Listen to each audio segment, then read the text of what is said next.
ઓમ ગણેશ, હર હર મહાદેવ। આપ સૌને સૌ પ્રથમ તો જે શ્રાવણ માસ છે એની ખૂબ જ શુભકામનાઓ, જે આપણે હજુ શરૂ થવાનું બાકી છે અમાવસ્યાંત પ્રમાણે। હવે આ વખતે આ જે શ્રાવણ માસ છે એ દેશકાળ પ્રમાણે આપણે આ વખતે જે છે 13 ઓગસ્ટથી શરૂ થશે અને 11 સપ્ટેમ્બરે પૂરો થાય છે। અમુક જગ્યાએ 10 સપ્ટેમ્બર, પણ અમાંત આપણે વાત કરીએ તો 13 ઓગસ્ટથી શરૂ થશે ગુરુવારથી અને શ્રાવણ માસ સમાપ્ત થશે 11 સપ્ટેમ્બર શુક્રવારે। હવે ઘણા લોકોનો એક પ્રશ્ન હતો અને ઘણી જગ્યાએ ઘણા પ્લેટફોર્મ ઉપર એક પ્રશ્ન છે કે શ્રાવણ માસમાં આપણે કેવું શાક ન ખાવું, કારણ કે શ્રાવણે વર્જયે શાકમ, શ્રાવણ મહિનામાં શાકભાજી ખાવા જોઈએ નહીં, આવું આપણા શાસ્ત્રોનું કથન છે। તો એના વિશેનું જો વ્રત તમે કરવા માગતા હોય, કારણ કે આ બહુ ઉત્તમ શ્રેષ્ઠ સદાશિવની કૃપા આપવાવાળું વ્રત છે અને મહત્વપૂર્ણ વાત એ છે કે આ વ્રતનો સંકલ્પ કેવી રીતે લેવો અને આની પાછળ શાસ્ત્રએ તો જે વચન કીધા એ છે, પણ એની પાછળ વૈજ્ઞાનિક તથ્ય શું છે, આજે આપણે એનો સત્સંગ કરવાના છે।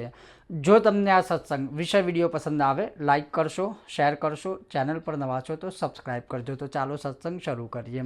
હવે સૌથી પહેલાં કે જો તમારે આ શ્રાવણ મહિના દરમિયાન આ એક વ્રત લેવું હોય કે આખા શ્રાવણ માસ દરમિયાન અમે કોઈ પણ પ્રકારના શાકભાજી નહીં ખાઈએ, કોઈ પણ પ્રકારમાં પછી બધું જ શાક આવી ગયું, એમાં પછી આપણી સહુલિયત પ્રમાણે આ શાક ખવાય ને આ શાક ના ખવાય એવું નહીં। કદાચ વધુ પડતા અમુક ગ્રંથોમાં એવા પ્રમાણ પ્રાપ્ત થાય છે કે જેમાં કહ્યું છે કે જે લીલા પાંદડાવાળા જે શાકભાજી હોય કે પાંદડામાંથી ઉગતા જે શાકભાજી હોય, વેલાવાળા જે શાકભાજી હોય એ ન ખાવા જોઈએ। પણ આપણે અમુક ચોઈસ રાખવી ને ના રાખવી, એના કરતાં જો સરસ મજાનું તમે આખો મહિનો કઠોળ કે એવું ખાઓ કે બીજું કંઈ ખાઓ, પણ તમે શાકભાજીનો ત્યાગ કરવા માગતા હોય તો એ હું તમને શાસ્ત્રોક્ત વિધાન બતાવું।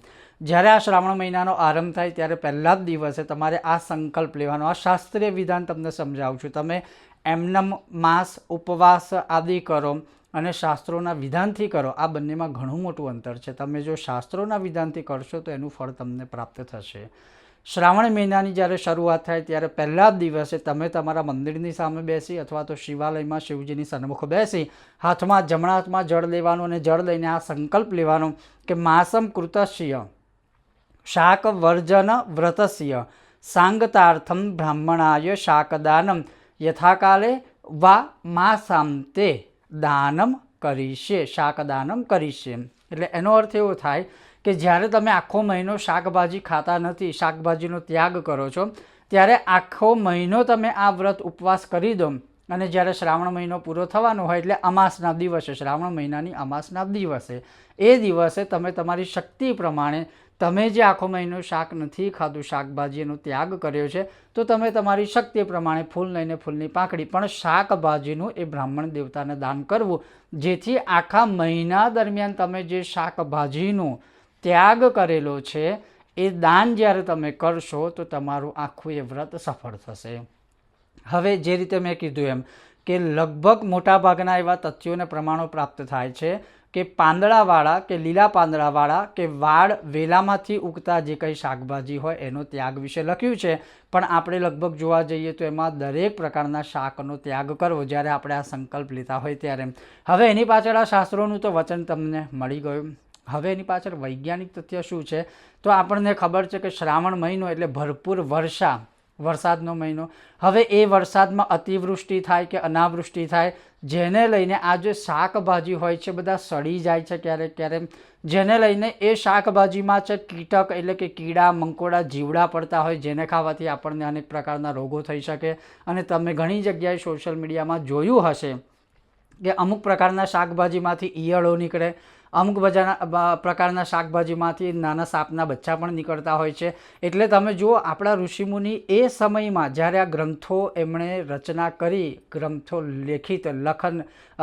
એમણે લખ્યા, ત્યારે તમે વિચાર કરો કે એ સમયકાળમાં એમની કેટલી દીર્ઘદ્રષ્ટિ હતી કે એ વિજ્ઞાન અને જ્ઞાન બંને આપણને આપીને ગયા છે.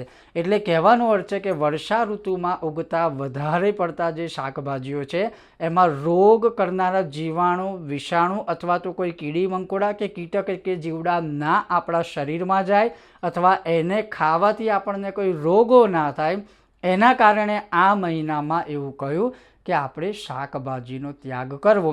અને જ્યારે કોઈ વસ્તુ ત્યાગ કરવામાં આવે ને ત્યારે આપણી ત્યાગ કરેલી વસ્તુ છે દાન રૂપે આપવામાં આવે છે. અને એટલે આખા મહિનાના અંતે બ્રાહ્મણ દેવતાને આપણે દાન કરવાનું આવે છે.